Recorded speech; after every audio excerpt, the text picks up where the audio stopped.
అండి, welcome to మహా cooking channel. మా ఛానల్ని సబ్స్క్రైబ్ చేసుకోండి, అలాగే సపోర్ట్ చేయండి. ఈరోజు మేము మ్యాన్ చేపలు ఇగురు చేస్తున్నామండి. దానికోసం చేపలు తెచ్చుకున్నాం. మేము కత్తిపేటతో చేపలను చేస్తున్నాము.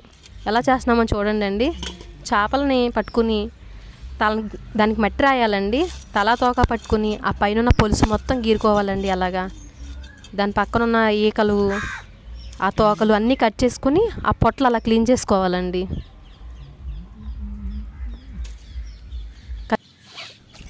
చేపలను చూడండి అండి ఎలా రుద్దుతున్నామో. ఇది బట్టలు ఉతికే రాయ.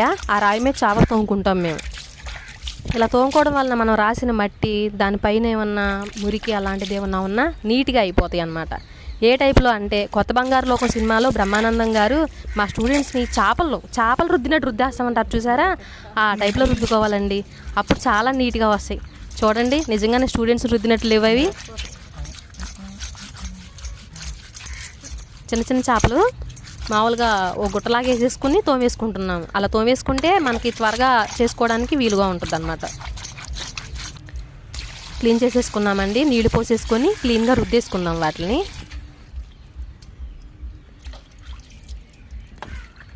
ఆ చేపలు చిన్నవి పెద్దవి ఉన్నాయి కాబట్టి చిన్న చేపలను అలాగే ఉంచేసి పెద్ద చేపలు మాత్రం ముక్కలుగా కట్ చేసుకుందాము. ఉల్లిపాయ ముక్కలు కట్ చేసుకుందామండి. ఉల్లిపాయ ముక్కలు, పచ్చిమిరపకాయలు, ఉల్లిపొందు, కొత్తిమీర అన్నీ వేసుకుంటామండి. మా సైడు చేపల కర్రీ అంటే ఉల్లిపొందుని ఎక్కువ వాడతారండి. ఎందుకంటే ఎక్కువగా దొరుకుతుంది, అలాగే చాలా ఫ్రెష్గా కూడా ఉల్లిపొందు ఉంటుంది. చూసారా ఉల్లిపొందు ఎలా ఉందో, చాలా ఫ్రెష్గా ఉంది ఉల్లిపొందు. మీరు కూడా ఉల్లిపొందు వేసుకుని చేపల కూరని ట్రై చేయండి. నీట్గా కడుక్కొని దానిలో వాటర్ వెళ్ళిపోతాయి, చక్కగా పిండుకొని కట్ చేసేసుకోవాలి. మీరు కూడా ఎవరన్నా కత్తిపేటతో ఇలాగే కట్ చేస్తారా? అలా కట్ చేసే వాళ్ళు ఎవరన్నా ఉంటే మా కామెంట్ సెక్షన్లో మెయింటైన్ చేయండి.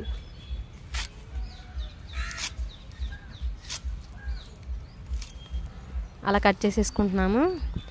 పొయ్యి మీద వెడల్పాటు దాకా పెట్టుకుని దానిలో ఆయిల్ పోసుకుందాము.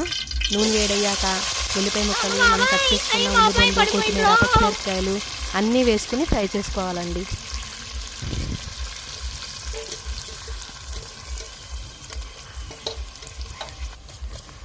వేగాయి ఉల్లిపాయ ముక్కలు. ఇప్పుడు మనం కట్ చేసుకున్న చేప ముక్కలు మొత్తం అన్నీ వేసేసుకుంటున్నాము. చిన్న చేపలు, పెద్ద చేపలు అన్నీ వేసేసుకుంటున్నాం.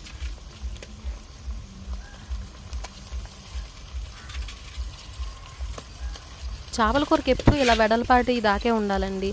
ఎందుకంటే మనం చిన్న చేపలు అలా వేసినప్పుడు విడిపోకుండా ఉంటాయి అన్నమాట.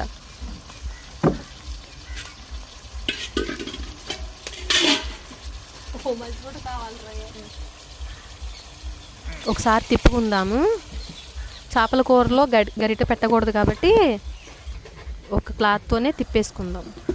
మూత పెట్టేసుకున్న తర్వాత ఒకసారి చూద్దాము ఎలా ఉందో. చూసారా ఎలా మగ్గాయో. ఇప్పుడు ఉప్పు యాడ్ చేసుకుందామండి. మా ఊర్లోనే పండుతుందండి ఉప్పు. ఆ ఉప్పునే మేము కూడా వాడతాము. ఇప్పుడు కారం యాడ్ చేసుకుందాము. కారం కూడా మా అమ్మ వాళ్ళు ఆడించుకుంటారండి. ఎండుమిరపకాయలు, పసుపు కొమ్ములు, మసాలాలు అన్నీ తీసుకుని వాళ్ళు సొంతంగా ఆడించుకుంటారు. అలా ఆడించుకోవడం వలన ఎక్కువ రోజులు కారం అనేది నిల్వ ఉంటుంది. కూరలకు కూడా ఎక్కువ టేస్ట్ అనేది యాడ్ అవుతుంది.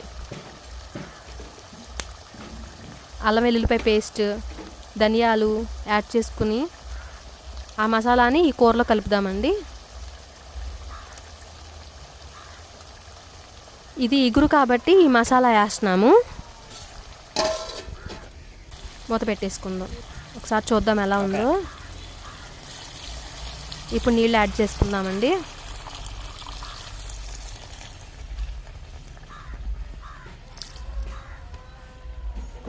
ఎక్కువ నీళ్ళు వేయకూడదండి, చక్కగా మగ్గిపోతాయి.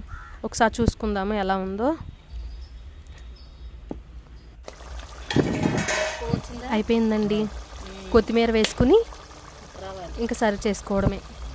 ఎలా ఉందండి చేపల కూర? మీరు కూడా ట్రై చేయండి. ఎలా ఉందో కామెంట్ సెక్షన్లో మెయింటైన్ చేయండి. థ్యాంక్ యూ అండి. Subscribe my channel.